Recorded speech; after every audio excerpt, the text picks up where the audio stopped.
Selamat pagi anak-anak. Pagi, Pak. Bagaimana keadaanku hari ini? Sehat kan? Ya. Hari ini siapa yang tidak masuk?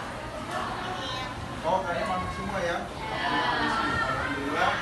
Jadi hari ini Emil, ya, ini sudah dicatat oleh sekretaris, ya. Jadi alhamdulillah hari ini tidak ada yang tidak masuk. Baik anak-anak. Ini dilihat ya, judul pada pelajaran pagi ini adalah pergerakan pada zaman pendudukan Jepang. Jadi sebelum kita memasuki pelajaran hari ini, Bapak sudah katakan bahwa tiap-tiap pelajaran Bapak itu ada yang namanya pertanyaan lisan, ya, atau namanya pretest. Jadi untuk mengingat-ingat pelajaran yang sudah kita pelajari pada pertemuan yang lalu, ya. Jadi kita sudah sampai kemarin itu pada pembahasan pergerakan pada zaman pendudukan Jepang, di mana pada waktu itu Jepang berusaha menarik simpati masyarakat Indonesia, terutama tokoh-tokoh perjuangan, untuk membela Jepang dalam menghadapi apa? Perang Dunia Kedua, ya. Coba disebutkan, Perang Dunia Kedua itu melibatkan kelompok apa dengan kelompok apa, ya. Coba dijawab ketua kelasnya dulu deh, ya. Aurelin.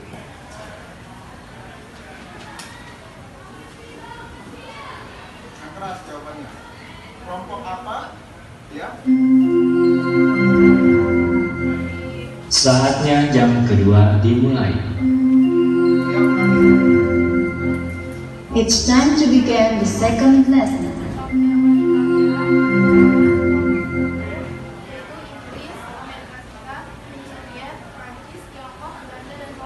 Ya, betul sekali.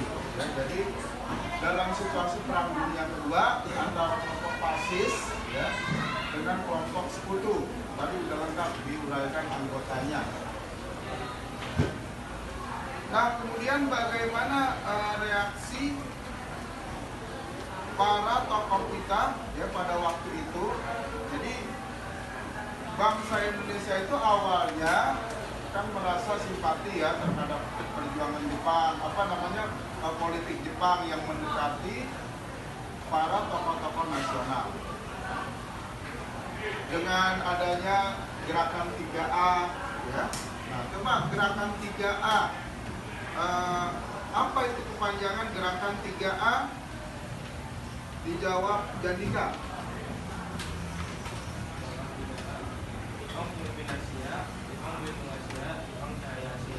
Ya, betul. Ya. Itu yang mempengaruhi seolah-olah Jepang itu hendak membela kita, ya, dari penjajahan melawan Belanda, gitu, ya. Nah, tetapi tercium juga oleh para tokoh nasional kita, ternyata itu adalah propaganda Jepang. Akhirnya Jepang, ya, membuat organisasi-organisasi. Ini ada berapa nih yang organisasi atau bentukan Jepang, ya. Misalnya ada organisasi keagamaan, organisasi kebangsaan, ya. Kemudian ada gerakan bawah tanah, dan terakhir ada perlawanan bersenjata, ya. Nah, sampai situ kan pada waktu itu, ya. Nah, sekarang kita bahas mengenai tugas, ya. Nanti dipresentasikan oleh perwakilan kelompok, faktor-faktor penyebab kegagalan perlawanan mengusir penduduk Jepang di berbagai daerah.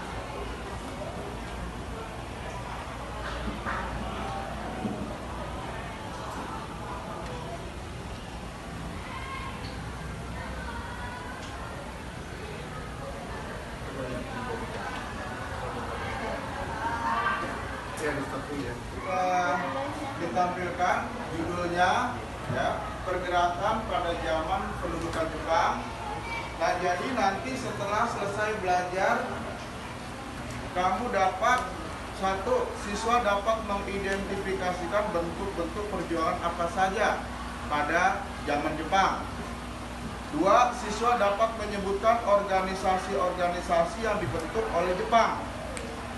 Kemudian 3, siswa dapat membedakan organisasi yang bergerak secara kooperatif.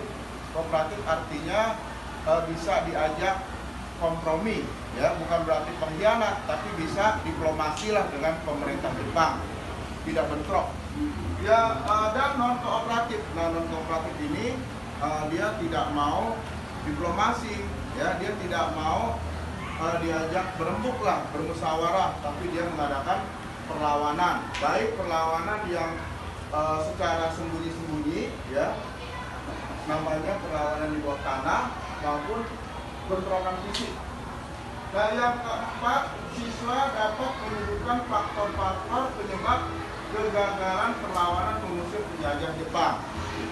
Untuk yang tujuan pembelajaran 1, ya, ini yang pertama, 2, dan 3. Nah, ini sudah kita pelajari kemarin.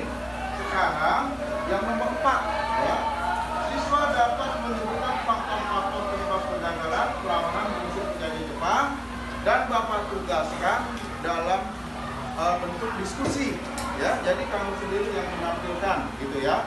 Nah, sekarang silakan kelompok pertama dulu, ya, Dania dan teman-temannya. Ini bisa dimasukkan ya, Nika, ya. Berupa apa kanva ya? Ya. Apa PPT? Sama aja. Coba dimasukkan. Jadi nggak tahu ya. Nah, yang Assalamualaikum warahmatullahi wabarakatuh. Waalaikumsalam warahmatullahi wabarakatuh.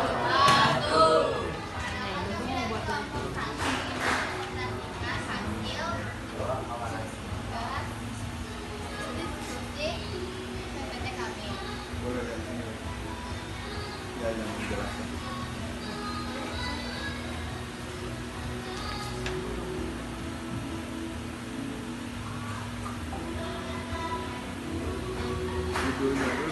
Judulnya dulu.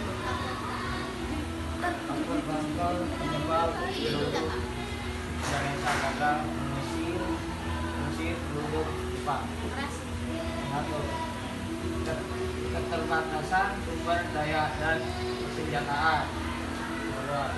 Kurangnya koordinasi antara kelompok perlawanan. 3.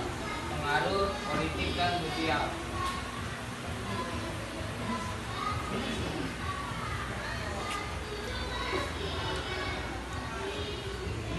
Perlawanan di Bali. 1.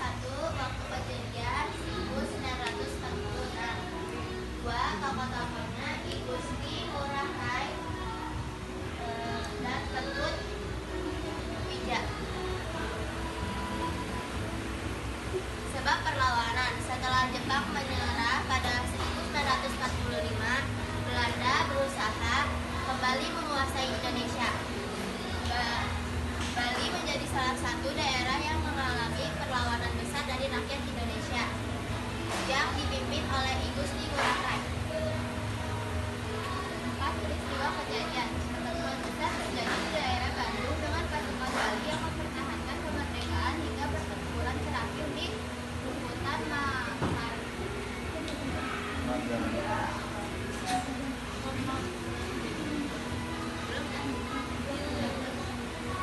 Pertempuran besar terjadi di daerah Bandung dengan pasukan Bali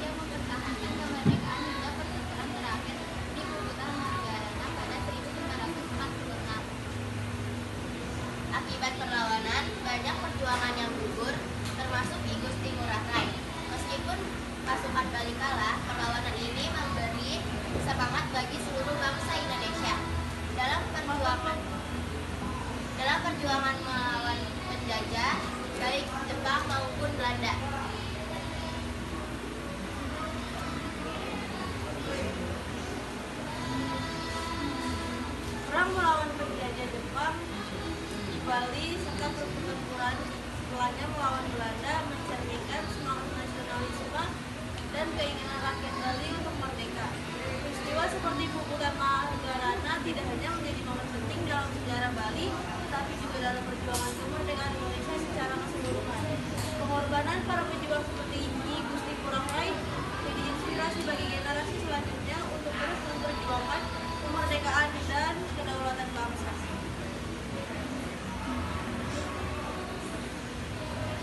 Sebelumnya, kalau ada salah kata, minta maaf. Wassalamualaikum warahmatullahi wabarakatuh. Bagaimana setelah mempelajari mengenai pendudukan Jepang ya, dan perlawanan bangsa Indonesia terhadap penjajah Jepang, maka dapat kita ambil kesimpulan. Ya. Yang pertama, para tokoh pergerakan nasional ya, dapat memanfaatkan organisasi-organisasi bentukan Jepang untuk berkoordinasi dengan sesama dalam mewujudkan cita-cita kemerdekaannya. Ya. Jadi Jepang punya siasat bagaimana mencari simpati bangsa Indonesia untuk kepentingannya. Tokoh kita juga punya siasat. Ya. Nah, walaupun mengikuti Jepang, tapi tetap hatinya itu untuk Indonesia. Ya. Jadi apa yang dilakukan oleh Jepang dalam organisasi itu dimanfaatkan untuk koordinasi berhubungan dengan sesama tokoh. Bagaimana mewujudkan cita-cita kemerdekaan. Yang kedua, perlawanan di berbagai daerah masih terpecah-pecah. Ya, kita lihat itu ada misalnya perlawanan tadi dipresentasikan masyarakat Bali di Jawa nggak ikut, ya. Jadi dapat ditumpas. Mungkin seperti halnya dulu pada waktu zaman penjajah Belanda, ya. Sehingga tidak menyatu, ya, yang bersifat nasional. Yang ketiga, belum adanya wadah yang menyatukan organisasi pergerakan nasional. Kita tahu bahwa wadah itu, ya, nanti dulu kita sudah pelajari, yaitu seperti adanya Sumpah Pemuda, ya. Jadi mereka belum bersatu. Jadi itulah, ya, kesimpulan pada hari ini. Nah, Bapak akan mengulas. Apakah kamu masih ingat pelajaran yang telah Bapak berikan? Ya, sudah diserap. Nah, Bapak akan tanya nih, ya. Yang pertama, bentukan Jepang, beberapa bentuk perjuangan pada zaman Jepang, apa saja? Ya, jadi organisasi atau gerakan yang dibentuk oleh Jepang sehingga dimanfaatkan oleh bangsa Indonesia. Ayu Wandira. Perjuangan pada zaman Jepang itu ada memanfaatkan organisasi bentukan Jepang, dua penyerangan bawah tanah, tiga perlawanan Rusia. Ya, betul. Ya, Bapak ulas itu bahwa bentukan organisasi Jepang namun bisa dimanfaatkan oleh bangsa Indonesia, dan juga perlawanan yang pertama adalah memanfaatkan organisasi bentukan Jepang itu sendiri. Nah, seperti nanti ada namanya 3 serangkai, ya, yang dia itu memimpin suatu organisasi putra, ya.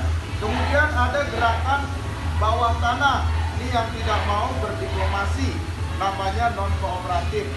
Yang ketiga ada perlawanan bersenjata, ya. Misalnya di sini ada perlawanan, ya, tadi Bali, ya, Aceh dan lain sebagainya. Kemudian yang kedua, dalam memanfaatkan organisasi bentukan Jepang ada namanya putra. Nah, putra itu dipimpin oleh tokoh-tokoh pergerakan nasional yang terkenal dengan sebutan 4 serangkai. Ya, 4 serangkai. Nah, coba Dania, apa saja siapa saja tokoh pergerakan nasional itu yang tergabung dalam 4 serangkai? 4 serangkai itu ada Soekarno, Ki Muhammad Hatta, Ki Hajar Dewantara, dan Kiai Haji Mas Mansur. Ya, bagus. Ya. Dimana Soekarno itu sebagai ketuanya. Ya. Kemudian